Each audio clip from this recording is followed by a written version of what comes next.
और एक और बड़ी खबर है केंद्रीय गृह मंत्री अमित शाह के असम दौरे से जुड़ी हुई। पथरकंडी, हैलाकांडी और कछार में जनसभाएं करेंगे 11:15 बजे। पथरकंडी में सबसे पहले अमित शाह की जनसभा होनी और उसके बाद होगी 12:45 पर अमित शाह की जनसभा। तो आज बैक टू बैक जनसभाओं के कार्यक्रम है, क्योंकि अब आज का ही दिन शेष बचा हुआ है अगर हम बात करें असम के लिए, क्योंकि आज शाम 5 बजे चुनाव प्रचार प्रसार थम जाएगा। लेकिन उसके पहले पूरा जोर लगाते हुए, पूरी जोर आजमाइश करते हुए तमाम जो बड़े चेहरे हैं, आज आपको पूरे दिन अलग अलग आपको रैलियां, रोड शो, तस्वीरें देखने को मिलने वाली हैं। लेकिन फिलहाल यहां पर चूंकि हम जिक्र कर रहे हैं अमित शाह के दौरे की, आपने इसके पहले देखा कि केरल में चुनाव प्रचार प्रसार करते हुए नजर आए और अब ये असम का दौरा बेहद खास माना जा रहा है। कई सारी रैलियों को इस दौरान संबोधित करते हुए नजर आएंगे। मंच से क्या कुछ कहते हैं वो बहुत ज्यादा खास होने वाला है, क्योंकि आपने देखा कि जब पीएम की भी असम में मौजूदगी थी अभी हाल ही में, 1 से 2 दिन पहले की वो बात है। उसके बाद बैक टू बैक दौरे लगातार चूंकि कर ही रहे हैं प्रधानमंत्री भी, गृह मंत्री भी या नितिन नवीन भी, तो यहां पर मोर्चा संभाला हुआ है, प्रचार प्रसार का मोर्चा संभाला हुआ है।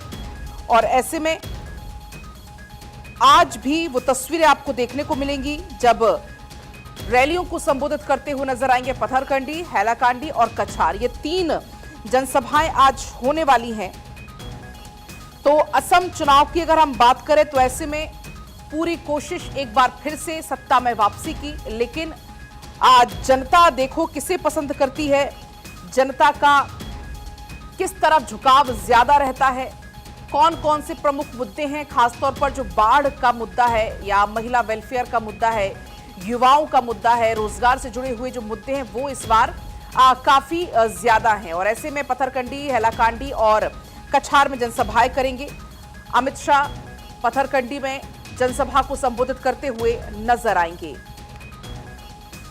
महिला वेलफेयर, विकास, युवा स्किल्स, अगर आपको याद होगा जब मैनिफेस्टो जारी किया गया था बीजेपी की तरफ से, उस दौरान जमीन जिहाद का जिक्र किया गया था कि हमारा जो लक्ष्य होगा वो होगा घुसपैठियों का। घुसपैठियों को हम बाहर निकालेंगे, किसी भी कीमत पर आपका हक हम घुसपैठियों को नहीं लेने देंगे।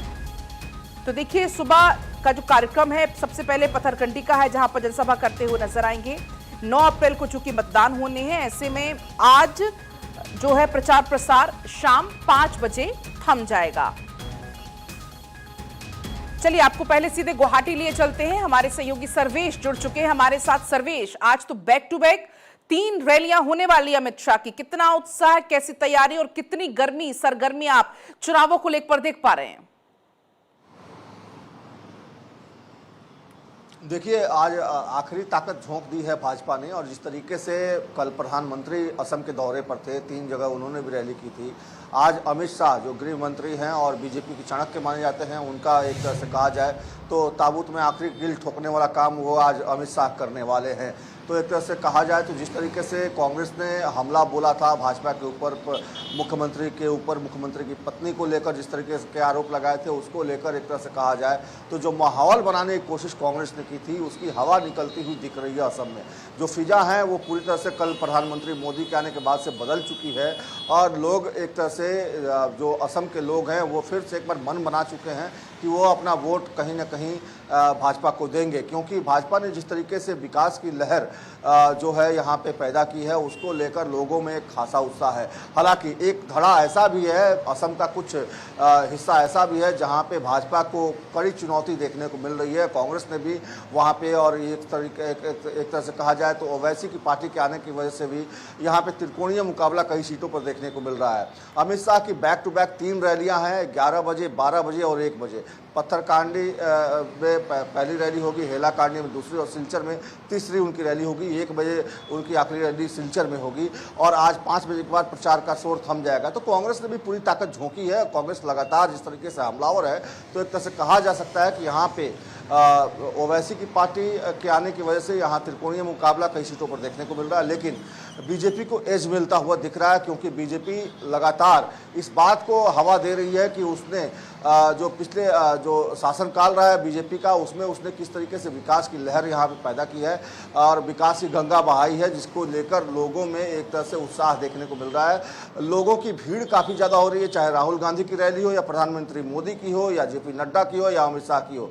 रैलियों में भीड़ काफ़ी देखने को मिल रही है, लोग सुनने के लिए जा रहे हैं नेताओं को, लेकिन जो असम की जनता है वो काफ़ी समझदार है और समझ चुकी है कि उसे अपना वोट किसे देना है। तो इस तरह से कहा जाए तो यहाँ पे कई सीटों पर त्रिकोणीय मुकाबला है, लेकिन कई सीटों पे बीजेपी को एज मिलता हुआ दिख रहा है। और सर्वेश, असम महत्वपूर्ण इसलिए भी हो जाता है क्योंकि एक तरीके से पूर्वोत्तर का प्रवेश द्वार इसको कह सकते हैं। कहा जाता है कि असम ही पूरे पूर्वोत्तर की राजनीतिक दिशा तय करता है और कहीं ना कहीं वजह यही है कि पूरी जोर आजमाइश करते हुए पार्टियां इस वक्त लगी हुई नजर आ रही हैं। बिल्कुल, देखिए जो नॉर्थ ईस्ट का इलाका है उसमें अहम मोड़ एक तरह से कहा जाए तो असम का आता है, क्योंकि असम से कई सारी चीज़ें तय होती हैं और असम की अगर बात करें तो असम का राजनीतिक जो परिदृश्य है वो कई मामलों में महत्वपूर्ण हो जाता है, क्योंकि यहाँ की जो भौगोलिक स्थिति है वो काफ़ी ज़्यादा एक तरह से कहा जाए तो नॉर्थ ईस्ट के पूरे जो सेवन सिस्टर्स जिसको कहा जाता है उनको कहीं ना कहीं इफेक्ट करता है। तो असम की जो चुनाव परिणाम होंगे उससे पूरा नॉर्थ ईस्ट के चुनाव परिणामों पे आने वाले चुनावों में उसका असर पड़ेगा। तो निश्चित तौर पे देखिए यहाँ पे ताकत लगातार तमाम पार्टियों ने झोंक रखी है, चाहे वो कांग्रेस हो, AIDUC हो। बिल्कुल सर्वेश, और आवाज है 5 बजे तक का समय। 5 बजे के बाद चुनावी शोर थम जाएगा, प्रचार प्रसार थम जाएगा। फिलहाल बहुत आपका शुक्रिया पूरी जानकारी के लिए। जब गृह मंत्री पहुंचेंगे वो तस्वीरें भी हम दर्शकों को दिखाएंगे।